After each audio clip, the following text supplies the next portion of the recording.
Alors, la dernière fois, j'ai prêché sur Agé et Paul m'a fait remarquer à la fin que j'étais l'ancien le moins âgé et que je prêchais sur Agé au lieu de prêcher sur le jeune. Alors, je sais pas si c'est ça qui a déclenché, mais du coup, je vais encore prêcher sur Agé. Et le jeune, ce sera peut-être pour une fois prochaine. Voilà, on avait parcouru les premiers versets du chapitre 1 d'Agé. C'est un petit livre, deux chapitres seulement, et je vous avais donné rapidement le contexte du livre. Donc je fais juste un rappel, j'essaie de faire court parce que j'ai plus de pages que d'habitude, donc c'est que ça va être plus long que d'habitude. Accrochez-vous. Donc le contexte, c'est le retour d'Israël dans son pays après la captivité en Babylone, et le pays qui est dévasté, forcément, Babylone a tout détruit. Et on s'était arrêté sur le verset 2, qui était « Ainsi parle l'Éternel des armées, ce peuple dit, le temps n'est pas venu, le temps de rebâtir la maison de l'Éternel. » Donc l'idée du message la fois dernière, c'était de nous poser des questions sur nos priorités. Qu'est-ce qu'on fait passer en priorité dans nos vies ? Alors bien sûr, la réponse attendue, c'est Jésus ou Dieu, mais ça c'est facile, on est dans une église. Voilà, on va répondre ça de manière assez automatique. Mais est-ce que c'est vraiment le cas ? Est-ce que notre vie prouve que c'est le cas ? J'avais fait aussi le parallèle avec Matthieu 6, donc ne vous inquiétez donc de rien, ne vous inquiétez donc point, et ne dites pas que mangerons-nous, que boirons-nous, de quoi serons-nous vêtus, et cherchez premièrement le royaume et la justice de Dieu. Et ne vous inquiétez pas du lendemain, car le lendemain aura soin de lui-même. Avec ça, et la parabole du semeur, vous savez, je l'ai derrière aussi, mais c'était l'idée des convoitises, des soucis qui rendent la parole infructueuse. Donc voilà, l'ensemble collait bien avec Agé chapitre 1, des gens qui reviennent dans le pays et qui finalement sont plus préoccupés par leurs propres affaires que celles de Dieu. Et donc qui construisent leur maison, on voyait la question de mettre du lambris, donc voilà, ils étaient dans les finitions et le temple de Dieu, lui, était à l'abandon. Alors j'en ai profité pour signer le fait que quand on lit l'Ancien Testament, on ne pense pas forcément aux choses qui sont spirituelles. On voit ça de manière très concrète, et ça s'est passé concrètement, donc voilà, on peut pas complètement oublier ça, mais derrière il y a toujours une signification spirituelle. Et quand on lit dans le Nouveau Testament, on a l'habitude, on sait que Jésus lui parle de manière spirituelle, donc ouais, on cherche la signification. Mais c'est pareil dans l'Ancien Testament en fait. Et j'avais donc cité plusieurs passages où Jésus il reproche ça à ses disciples. Alors ça nous rassure ou pas, mais on n'est pas mieux qu'eux. Eux avaient du mal aussi à comprendre les choses spirituelles, ils étaient très, très, très terre à terre, et voilà, donc on n'est pas mieux qu'eux, et pourtant, on devrait faire mieux qu'eux. Voilà. Et j'avais terminé en dénonçant la doctrine de prospérité, en fait, qui prend certains versets, encore une fois, pour argent comptant, c'est la doctrine de prospérité, mais qui prend les choses très concrètement, et voilà, là, ça dit qu'on devrait être riche, en bonne santé, tout ça, et qui oublie complètement le côté spirituel des choses, en fait.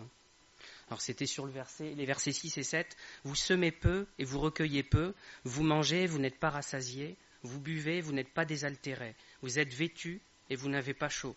Le salaire de celui qui est à gage tombe dans un sac percé. Ainsi parle l'Éternel, considérez attentivement vos voies.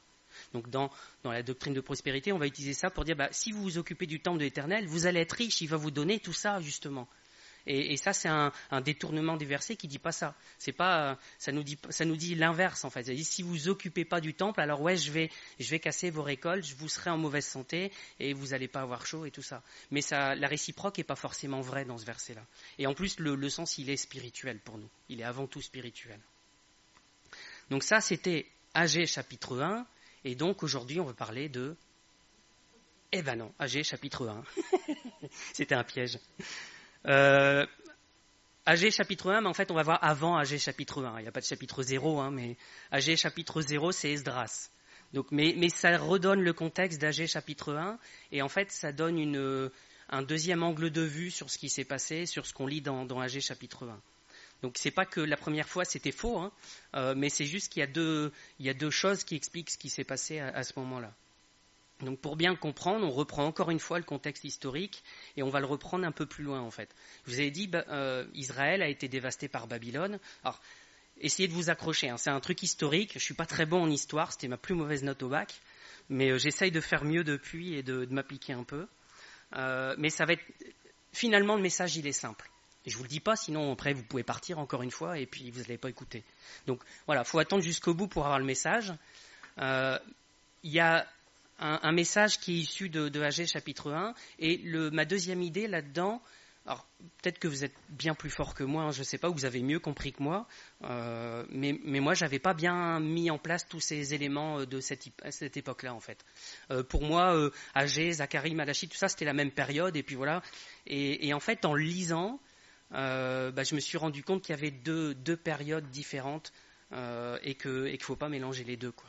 Et il y a un passage piège dans Esdras qui nous met dans l'erreur. Donc voilà, je vais en profiter pour expliquer ça. Alors, j'espère que je l'expliquerai bien. Donc pour nous aider, là aussi j'espère que ça se verra bien. Non, bon c'est pas grave, je l'ai en plus grand après, puis je vais vous l'expliquer. Je m'en doutais un peu. Ça c'est une chronologie que j'ai trouvée sur internet, sur le site d'un monsieur qui s'appelle David Schutz. Alors, c'est une chronologie comme une autre, hein. Il y a plein de personnes qui s'y sont essayées. Il y a des variantes un peu par moment. Voilà, donc il ne faut pas prendre ça pour argent comptant, encore une fois. Mais ça donne un support, ça aide à comprendre un peu comment ça s'organise. Et voilà, je trouve que c'est bien d'avoir une frise et d'avoir les différentes dates et comment les événements ils se suivent. Donc, je vais essayer de me mettre un peu sur le côté. Ouais, vous ne voyez rien parce que même moi c'est quasi flou, hein. Mais bon. Mon pointeur ne marche plus non plus. Bon, c'est pas grave, je vais le montrer. Donc la ligne qui est en bas ici, en fait, c'est les rois de Perse, avec Cyrus I, Cambyse I, Cyrus le Grand, Cambyse II, puis après il y a des Darius, Xerxès, Atarxerxès, Darius. Mais c'est cette ligne-là. Ce qui concerne Israël, c'est ce qui est là. Et donc on voit que ça s'arrête ici, le bleu. Et ça, c'est la défaite finale face à Babylone. D'accord ? Et après, il y a un trou parce que le peuple Israël il est dispersé dans les nations environnantes, dans l'empire de Babylone. Et le bleu reprend là-bas avec Zorobabel. D'accord ? Donc c'est lui qui revient de Babylone avec une partie du peuple. Et voilà, donc ça c'est une première partie. Et moi je mélangeais tout ça avec Esdras, Néhémie, et je me dis tout ça c'est la reconstruction, c'est la même époque. Mais en fait il y a deux époques. Il y a Zorobabel que je viens de montrer là, ici. Et Esdras et Néhémie, c'est un cran plus tard en fait, hein. Il y a 70-80 ans si je ne me trompe pas, et c'est pas les mêmes rois de Perse, c'est pas les mêmes histoires qui sont racontées. Mais on a tendance à mélanger un peu les deux. Donc pourquoi ça redémarre avec Zorobabel ? Qu'est-ce qui se passe à ce moment-là ? Il y a un événement qui est déclencheur et qui fait que le peuple il peut retourner dans son pays. Et cet événement, alors, il est mis là-bas ici, en moins 538, l'édit de Cyrus. Et donc ça, c'est quelque chose qu'on lit dans Ésaïe, beaucoup, on le mentionne directement, hein, et Cyrus, et c'est quelque chose qui était prophétisé aussi par Jérémie, le retour d'Israël dans son pays.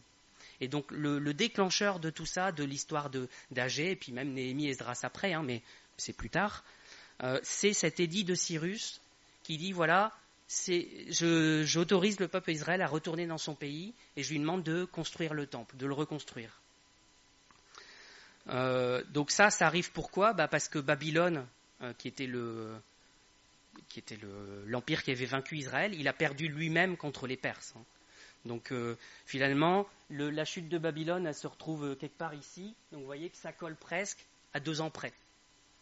Alors il y aurait eu, mais ça c'est pas clair dans les différentes personnes qui expliquent ça, il y aurait eu un gouverneur sur Babylone pendant peut-être 2 ans. Ce serait, je mets beaucoup de conditionnels, hein, parce que quand on lit les choses, c'est pas toujours très très clair en fonction des gens. Les noms varient beaucoup et les durées aussi. Mais voilà, ce serait Darius le Mède dont parle la Bible et qui a vaincu le royaume de Babylone. Donc lui, il aurait eu en fait un petit règne de gouverneur sur Babylone avant que Cyrus le Grand, donc qui est ce carré-là ici, prenne la main sur tout l'empire. En fait, il était déjà roi de Perse, mais il a pris directement en charge la ville de Babylone, et donc il n'y a plus de gouverneur. Alors, c'est aussi un élément qui fait que c'est compliqué à comprendre pour nous, parce que des fois on parle d'un roi, et on ne sait pas toujours si c'est un roi qui était que sur Babylone, ou qui était sur tout l'empire perse. Donc c'est pas simple. Et pour simplifier la vie, ils ont tendance à s'appeler tous pareil, hein. Si je devais faire ça, moi ce serait Michael Ier, Michael II, III, et voilà, on ne s'en sort pas. Voilà, donc là il y a un Darius I, il y a un Darius II, il y aurait un Darius le Mède qui serait un autre. Les Atarxerxès, il y en a 3. Donc voilà, quand on lit Atarxerxès dans la Bible, c'est pas écrit 1, 2 ou 3 en fait, hein, c'est tout le problème. Donc le moment clé c'est ça, c'est l'édit de Cyrus qui autorise le peuple d'Israël à retourner dans son pays.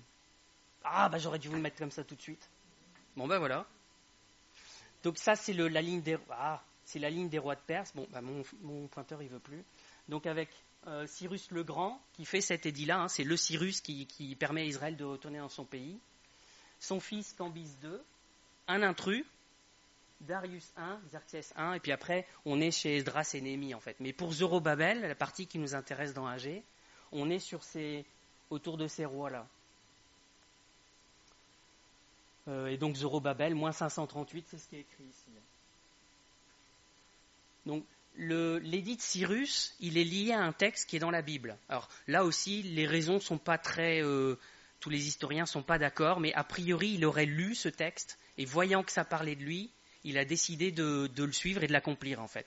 En tout cas, son nom, il était prophétisé par Ésaïe bien avant, et le retour d'Israël dans son pays était aussi prophétisé par Jérémie. Un petit passage qui me frustre après, mais on va y arriver. Alors, on va avoir beaucoup de lectures. Je ne sais pas si on ne va pas lire la moitié des 6 chapitres d'Esdras. Donc c'est pas très beau là, mais voilà, si je vous dis les références, si vous les suivez dans la Bible, restez sur Esdras, on va lire la moitié du temps dans Esdras. Et le reste, ça sera des passages un peu plus courts.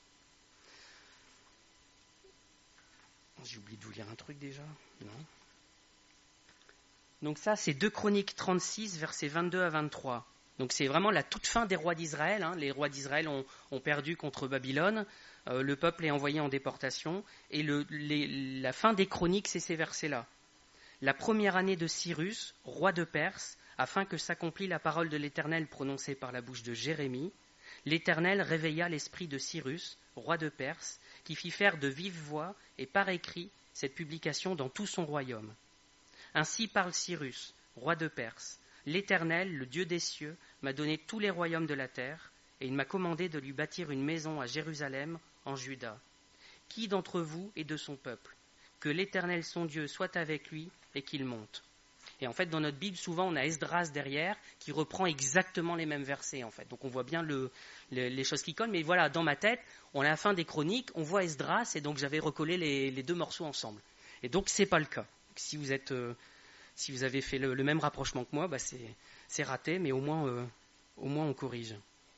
Donc dans ce passage-là, ça nous dit comme l'avait annoncé Jérémie, moi ça me frustre parce qu'en fait celui qui parle le plus de Cyrus, c'est Ésaïe. Alors je suis resté très pro-Ésaïe, désolé, mais après en avoir parlé pendant 10 ans en études bibliques, je me dis mais mince, c'est quand même son nom qui est mentionné dans Ésaïe et pas dans Jérémie, quoi. Mais bon, voilà, c'est comme ça, c'est la prophétie de Jérémie qui dit Jérémie 25, versets 11 et 12, « Tout ce pays deviendra une ruine, un désert, et ces nations seront asservies au roi de Babylone pendant 70 ans. Mais lorsque ces 70 ans seront accomplis, je châtierai le roi de Babylone et cette nation, dit l'Éternel, à cause de leur iniquité. Je punirai le pays des Chaldéens et j'en ferai des ruines éternelles. »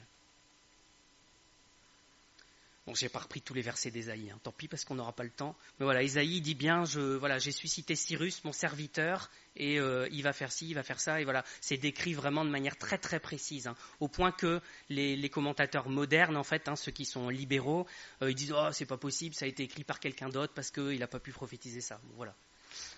Moi, ça ne me choque pas, le Seigneur, il parle, il n'y a pas de souci avec ça. Donc Cyrus donne l'ordre au peuple, d'après plusieurs prophéties, on va dire ça comme ça, de retourner dans son pays, de construire le temple. Donc je ne l'avais pas mentionné ça la fois dernière, en fait, quand j'en ai parlé, parce que j'étais sur une idée qui était différente. Mais ça, c'est le point clé de tout le livre d'Agé. Et c'est important, alors je passe du temps à l'expliquer, parce que c'est une parole de Dieu qui a été annoncée des centaines d'années avant. Et là, c'est encore Dieu qui parle au travers de Cyrus et qui dit à son peuple, vas-y, retourne dans le pays et construis le temple. Donc le point de départ, c'est une parole de Dieu. Et c'est important de le retenir. Donc suite à cet édit de Cyrus, on passe maintenant dans Esdras 1, verset 5, les chefs de famille de Juda et de Benjamin, les sacrificateurs et les Lévites, tous ceux dont Dieu réveilla l'esprit, se levèrent pour aller bâtir la maison de l'Éternel à Jérusalem. Donc tous ceux dont Dieu réveilla l'esprit. J'étais un peu rude avec les gens de la fois dernière, en disant ils ont pensé qu'à leur poire, ils ont fait leur maison, tout ça. Mais initialement, il y a une parole de Dieu et il y a des gens dont l'esprit a été réveillé quand même. Un peu plus loin, Esdras 2, on nous dit, voilà, voici ceux de la province qui revinrent de l'exil, ceux que Nebuchadnezzar, roi de Babylone, avait emmenés captifs à Babylone, et qui retournèrent à Jérusalem et en Juda, chacun dans sa ville. Ils partirent avec Zorobabel et Josué, Néhémie, puis voilà, après on a une liste de gens, mais on retrouve Zorobabel et Josué, donc Zorobabel en tant que gouverneur et Josué en tant que souverain sacrificateur, qui retournent dans le pays et qui ont cette mission, de la bouche de Cyrus, mais de la bouche de Dieu, de reconstruire le temple.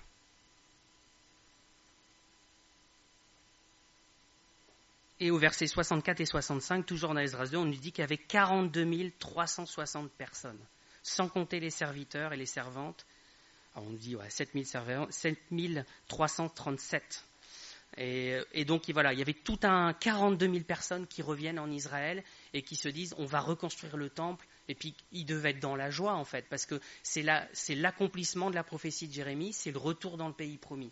Donc il y a un état d'esprit qui est là. Et quand on regarde où on en est arrivé la fois dernière avec Agé chapitre 1, on dit ils en étaient à construire leur maison, à mettre de la peinture, et comment ça se fait qu'ils en sont arrivés là.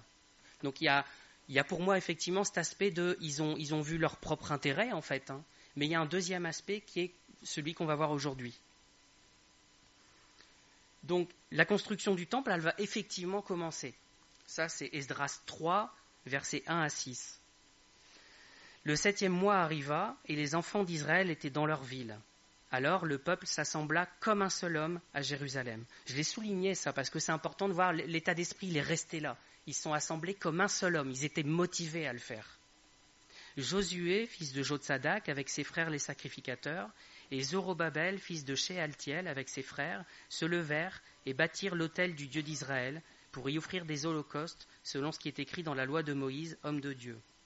Ils rétablirent l'autel sur ses fondements, quoiqu'ils eussent à craindre les peuples du pays, et ils y offrèrent des holocaustes à l'Éternel, les holocaustes du matin et du soir. Ils célébrèrent la fête des tabernacles, comme il est écrit, et ils offrirent jour par jour des holocaustes selon le nombre ordonné pour chaque jour. Donc ça c'est chouette, parce qu'on voit que leur bonne volonté, leur cœur qui était, leur esprit qui était réveillé, c'est ça que nous dit la Bible, il leur a fait commencer le travail. Ils ont même mis en route le système des sacrifices. Voilà, ils ont repris tout ce qui était lié au culte, en fait, qui était ordonné par Dieu. Et dans la suite, après, on nous dit, après cela, ils offrirent l'holocauste perpétuel, les holocaustes des nouvelles lunes et de toutes les solennités consacrées à l'Éternel, et à ceux de quiconque faisait des offrandes volontaires à l'Éternel. Dès le premier jour du 7e mois, ils commencèrent à offrir à l'Éternel des holocaustes. Cependant, les fondements du temple de l'Éternel n'étaient pas encore posés. Alors je l'ai souligné aussi parce qu'on a l'impression qu'il y a un début de reproche de quelque chose qui n'a pas été dans le bon ordre. Alors voilà, on ne sait pas. En tout cas, il y avait quand même un cœur qui était là pour reconstruire, même s'ils ont fait les choses un peu dans le désordre. Ils auraient dû remettre les fondations, faire le temple et relancer après. Mais voilà, c'est pas... Je dis un reproche, mais ce n'est pas formulé comme un reproche. Mais on sent qu'il y a un truc qui n'a pas été fait dans le bon ordre à ce moment-là. Donc ça, c'est très positif. Et je vous dis, on en arrive après à Agé chapitre 1, et puis les gens qui sont tous arrêtés, et plus rien. Et pourquoi ? Et ça, c'est ce qu'on lit en Esdras 4. Donc on continue à dérouler Esdras. Les peuples qui vivent autour d'Israël, en particulier les Samaritains, ils sont venus les voir, ils ont dit « Hey, on va construire avec vous, on va vous aider, vous allez voir, ça ira plus vite, on va vous filer un coup de main. » Donc ça, c'est ce que vient de dire Manu juste avant. Zorobabel, il leur a dit « Rien du tout, c'est à nous à construire le temple et personne d'autre. » Donc là, il avait compris qu'il ne fallait pas se mélanger aux autres nations. Donc le message, il est là, c'est Dieu, il a puni Israël parce qu'ils se sont mélangés aux autres nations et parce qu'en faisant ça, ils ont été attirés dans des cultes étrangers, dans de l'idolâtrie. Et Zorobabel, il le sait très bien, et quand les autres arrivent, il leur dit non, on reste juste nous, on a reçu cette consigne de Dieu, et maintenant on va faire comme Dieu nous a demandé. Donc on voit encore un cœur qui est bon en fait, qui veut se préserver et qui veut obéir à Dieu. Alors forcément, les ennemis sont contents, ils disent « cool, on n'a rien à faire, on rentre chez nous ». Non, du coup, l'ennemi qui a tenté ça, si bon, ça ne marche pas comme ça, on va leur faire payer leur refus, et donc là, c'est là que les complications arrivent. Donc ça, on le lit dans Esdras 4, les 5 premiers versets. Les ennemis de Juda et de Benjamin apprirent que les fils de la captivité bâtissaient un temple à l'Éternel, le Dieu d'Israël. Ils vinrent auprès de Zorobabel et des chefs de famille et leur dirent Nous bâtirons avec vous, car comme vous, nous invoquons votre Dieu et nous lui offrons des sacrifices depuis le temps d'Ésaradon, roi d'Assyrie, qui nous a fait monter ici. » Mais Zorobabel, Josué et les autres chefs des familles d'Israël leur répondirent : « Ce n'est pas à vous et à nous de bâtir la maison de notre Dieu. Nous la bâtirons nous seuls à l'Éternel, le Dieu d'Israël, comme nous l'a ordonné le roi Cyrus, roi de Perse. » Et là encore, on voit Zorobabel, Josué et les autres chefs des familles d'Israël. Donc il y avait encore à ce moment-là une cohésion et quelque chose ils avaient tous encore ce même cœur de bien faire. Alors les gens du pays découragèrent le peuple de Juda. Ils l'intimidèrent pour l'empêcher de bâtir, et ils gagnèrent à prix d'argent des conseillers pour faire échouer son entreprise. Il en fut ainsi pendant toute la vie de Cyrus, roi de Perse, et jusqu'au règne de Darius, roi de Perse. Voilà, et c'est là où ça dégringole en fait. Et je trouve ça terrible quand on relit les choses, de dire il y avait un cœur de tout un tas de gens, on ne sait pas si c'était 42 000, mais en tout cas quand on voit Zorobabel, Josué, les chefs des familles et tous ces gens qui se lèvent d'un seul homme pour construire, et puis finalement, les gens du pays découragèrent le peuple de Juda. Et ça, c'est la deuxième technique du malin. La première, c'était la carotte, en fait. C'était richesse, ton confort, tout ça. C'était la fois dernière. Et le deuxième, c'est le bâton, en fait. C'est, si tu veux pas, maintenant, je vais te décourager et je vais frapper jusqu'à ce que tu arrêtes et que tu craques. Et ça, c'est une technique du diable aussi. Alors, je ne vais pas détailler tout ce qui est fait contre eux, parce que Paul a déjà prêché dessus il n'y a pas très longtemps, j'ai souvenir, et en fait, on retrouve les mêmes techniques globalement que ce qui a été fait pour la muraille. On a plus de détails quand on voit Néhémie et Esdras qui construisent la muraille, alors effectivement bien après dans l'histoire, mais on voit les ennemis qui vont venir mettre des rumeurs. Ah, il paraît que tu vas devenir roi, que tu vas te révolter contre Babylone, qui font peur, qui s'arment et qui disent on va les attaquer par surprise, et qui font circuler cette rumeur-là pour leur faire peur. Et il y a tout un tas comme ça de techniques que l'ennemi emploie, juste pour décourager le peuple. Et c'est ça le point important en fait. C'est qu'il y avait un cœur qui était vraiment pour le Seigneur, et à force, l'ennemi, il a découragé tout le monde. Et ça s'est arrêté complètement. Alors, on voit même qu'ils écrivent des lettres. Alors c'est là où, ça c'est un passage qui apporte un peu de confusion, mais on va le lire quand même. Sous le règne d'Assuérus, donc Esdras 4, versets 6 et 7, au commencement de son règne, ils écrivirent une accusation contre les habitants de Juda et de Jérusalem. Donc ça, c'est une première lettre qui a été envoyée au roi de Perse. Et du temps d'Artaxerxès, une série de noms super sympas, Bishlam, Mithrédate, Tabéel et le reste de leurs collègues écrivirent à Artaxerxès, roi de Perse. La lettre fut transcrite en caractère araméen et traduite en araméen. Donc voilà, deuxième lettre envoyée au roi de Perse. Et le roi finit par répondre, au verset 23 et 24, toujours Esdras 4, aussitôt que la copie de la lettre du roi... Alors le roi répond, ça c'est ce que vont faire les gens. Le roi répond, effectivement, j'ai vérifié, c'est un peuple qui s'est toujours rebellé, et donc je ne veux pas que cette muraille se reconstruise, je ne veux pas que les gens puissent construire. Donc vous arrêtez tout ça. Et ça, c'est les ennemis d'Israël donc qui sont contents, ils voient la lettre arriver, et pour eux, c'est génial, c'est l'interdiction de continuer. Aussitôt que la copie de la lettre du roi Artaxerxès eut été lue devant Réhoum, Shimshaï, le secrétaire et leurs collègues, ils allèrent en hâte à Jérusalem vers les Juifs et firent cesser leurs travaux par violence et par force. Alors s'arrêta l'ouvrage de la maison de Dieu à Jérusalem, et il fut interrompu jusqu'à la seconde année du règne de Darius, roi de Perse. Voilà, ça c'est alors il y a un édit qui arrête tout ça.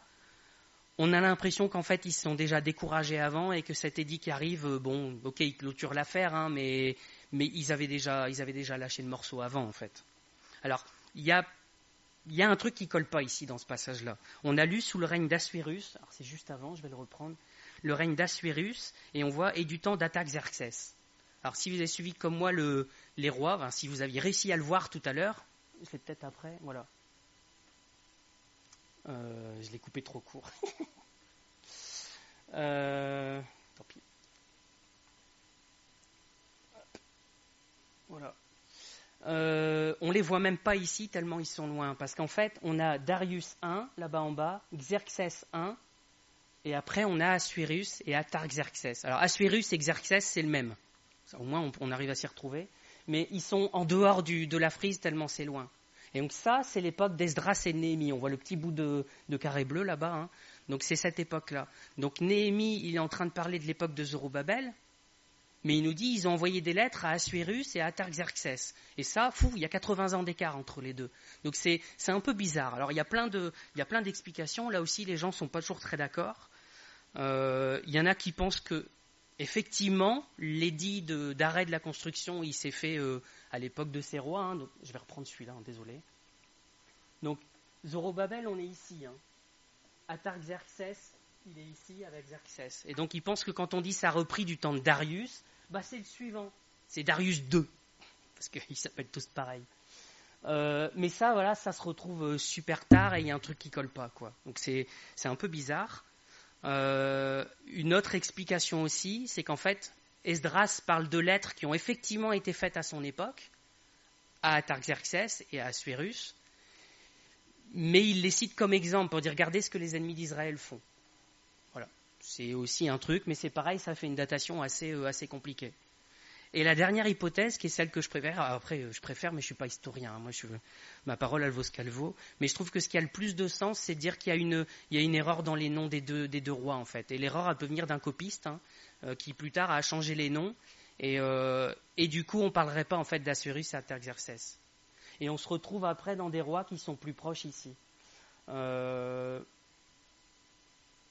Si on veut retrouver qui c'est en fait, faut que j'arrive à expliquer clairement.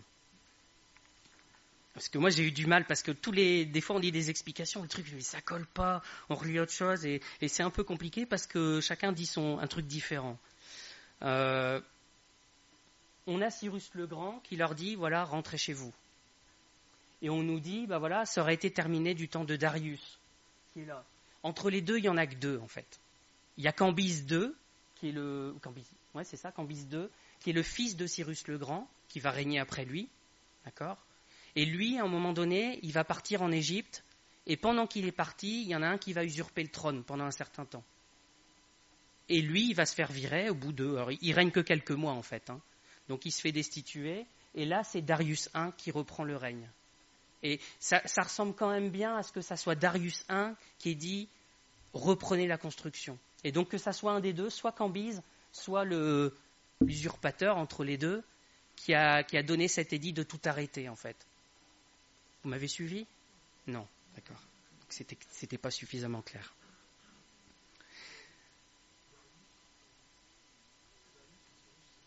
Non, pas forcément.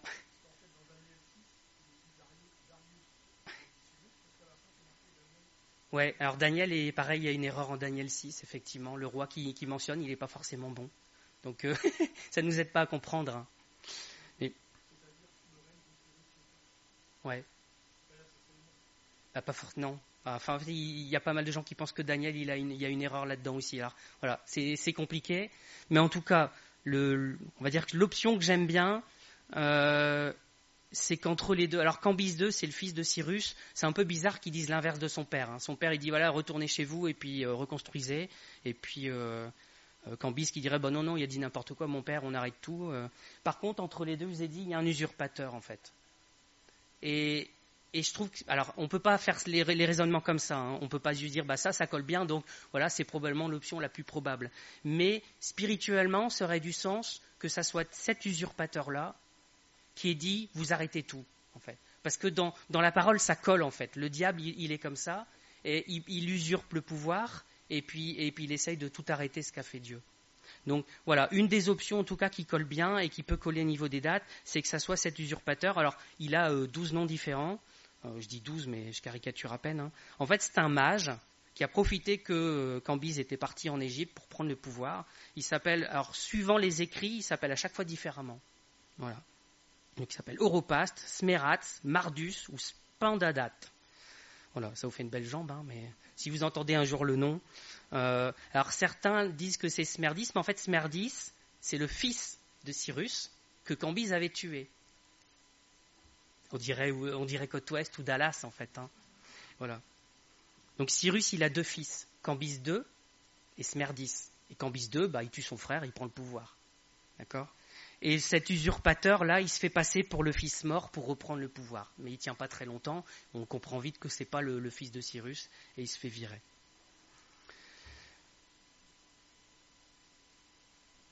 Bref, donc voilà, c'est une histoire qui est pas simple, hein. En tout cas, le message, donc si vous avez réussi à suivre, tant mieux, j'aurais gagné au moins un point, mais si vous n'avez pas suivi, c'est pas grave, parce qu'en fait, le message, il reste là. Il y a eu un cœur pour servir le Seigneur, un message clair de Dieu disant de le faire, une parole de Dieu, et l'ennemi, moi j'aime bien du coup l'usurpateur, hein, qui vient et qui dit non, non, vous arrêtez tout, et qui empêche la construction. C'est l'image, elle est spirituelle encore une fois en fait, hein. Le Seigneur, il a mis un édit pour nous libérer. Il dit voilà, je vous libère, tu retournes dans le pays que je t'avais donné et tu construis un temple pour moi. Et au bout d'un moment, alors on peut avoir une certaine motivation au départ, et le malin il va venir et puis soit il va nous tendre la carotte, hein, et puis nous faire miroiter des richesses, des choses pour nous faire oublier tout ça. Soit il va y aller avec le bâton et puis nous décourager complètement pour qu'on arrête cette construction. Alors, je termine cette histoire en revenant à Agé, et en fait, Esdras 5, donc, qui était la suite de tout ce bazar-là, hein.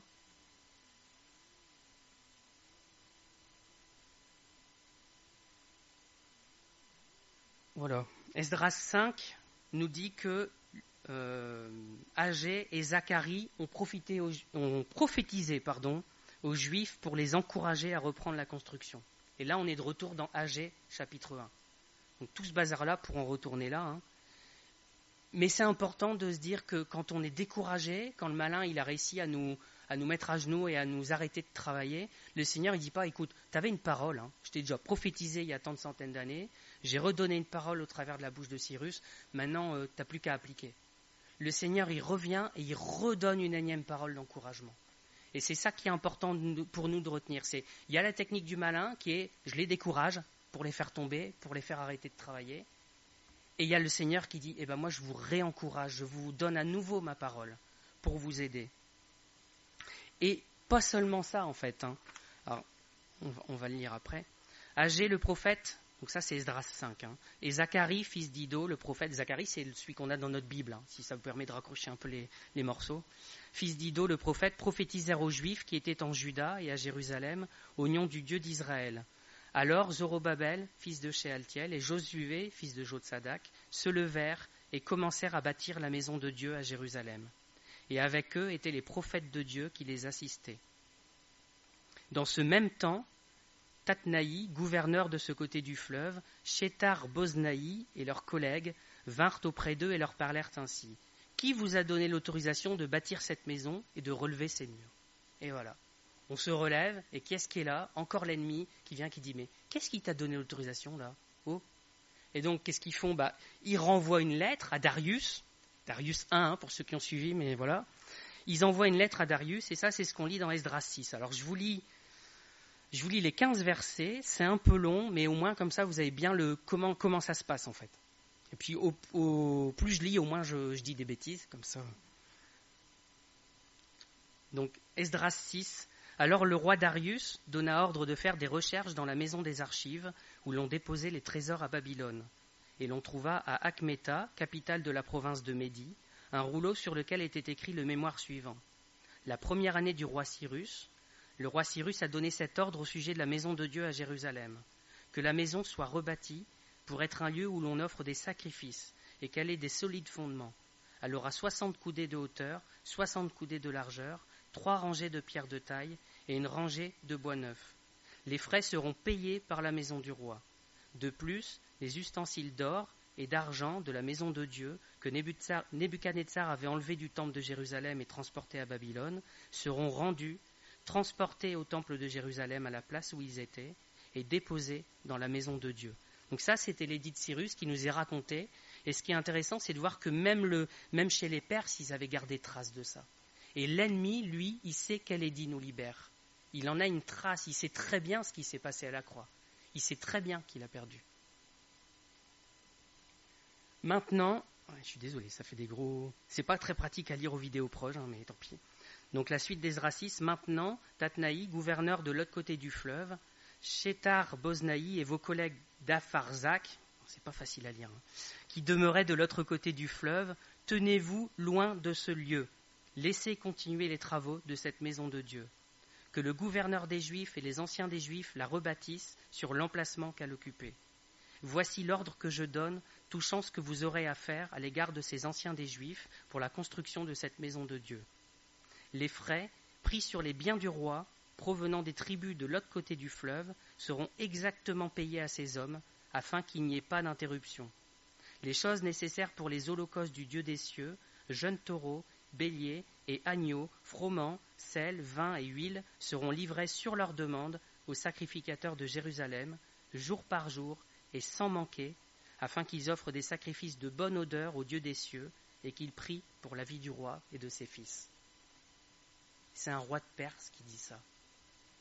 Et je trouve ça magnifique, on sait pas comment dire ça, mais de voir le roi de Perse dont le cœur il a encore une fois été incliné par Dieu, et dire maintenant vous arrêtez de les ennuyer, vous vous éloignez, et vous leur donnez tout ce dont ils ont besoin, et tout sera pris sur le tribut que vous payez. Voilà, ça les calme, hein, ça les calme. Et alors l'encouragement du peuple de Dieu, l'encouragement qu'ils reçoivent au travers de ça. Il y avait les prophètes, il y avait Agé, Zacharie, on voit la mention des fils des prophètes, et il y a cet édit-là qui vient de Darius et qui les encourage encore un coup. Et le Seigneur, il est bon avec nous. Quand on est découragé, il nous encourage, il y a une parole qui revient, et ce n'est pas que des paroles. Là, c'est un acte fort de Dieu qui incline le cœur du roi de Perse et qui donne tous les moyens pour y arriver. Pourquoi ? Parce qu'il a vu à un moment donné que le cœur du peuple il s'est retourné vers lui, qu'il y avait quelque chose en fait. Et il fallait ça pour les aider. S'il n'y avait pas eu ça, ils se seraient probablement réassis, arrêtés, et puis voilà.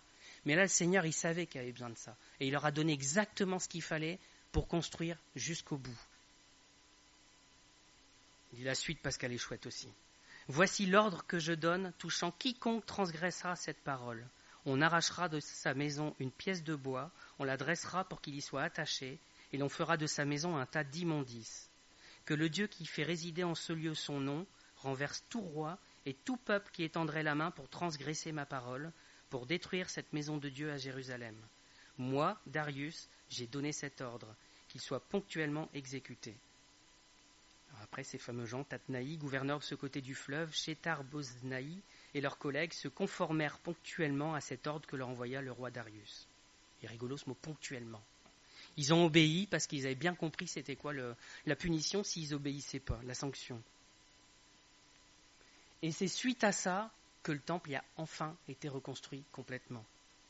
Toujours la suite, on est toujours dans Esdras 6. Les anciens des Juifs bâtirent avec succès, selon les prophéties d'Agé, le prophète, et de Zacharie, fils d'Iddo.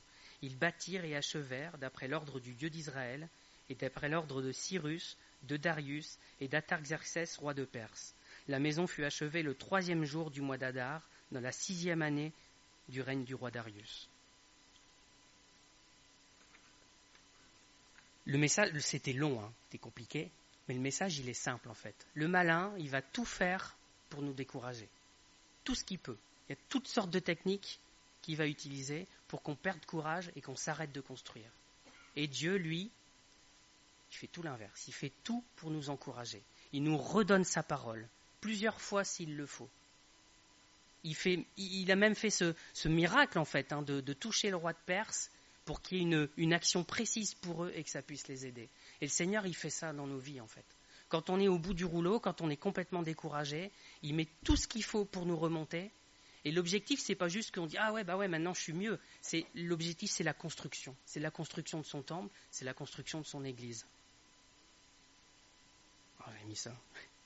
Le malin est malin, Il connaît bien les rouages de l'homme, il connaît le bâton, la carotte, il se dit voilà, je vais tenter d'un côté, si ça ne veut pas, je vais pousser de l'autre et on va finir par y arriver. Et il sait ce qui nous décourage, il sait ce qui pourrait nous tenter, il nous connaît aussi, le malin, même s'il ne nous connaît pas aussi bien que Dieu. Mais voilà, il utilise ces deux biais-là, et le Seigneur, lui, il sait ça aussi, et il agit. Et voilà, il y a quelque part, au-delà de cette main-là, il y a Dieu qui tient la main du malin et qui peut l'en empêcher, en fait. Et bon, là, elle ne faisait pas partie de l'image, donc je ne peux pas vous le montrer. Mais voilà. Et je voulais juste revenir très rapidement sur le découragement. Le mot, il dit ça, décourager. Décourager, c'est perdre son courage. Comme la démotivation, c'est perdre sa motivation. C'est assez proche. Pourquoi on se décourage? Mon image, Manu, il va pas l'aimer mon image, mais c'est le vélo. Voilà, mais vélo pour moi. Hein. Manu, lui, il grimpe, ça lui pose pas de soucis.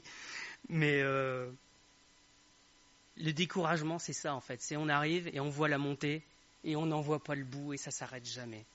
Et le malin, c'est ça qui nous fait comprendre en fait. Hein. Alors il y a plein de... On peut tourner cette image de plein de manières différentes. Hein. Des fois, la pente, elle est comme ça. Avant même d'y être, oh non, c'est mort, je peux pas. Je peux pas monter, c'est trop raide.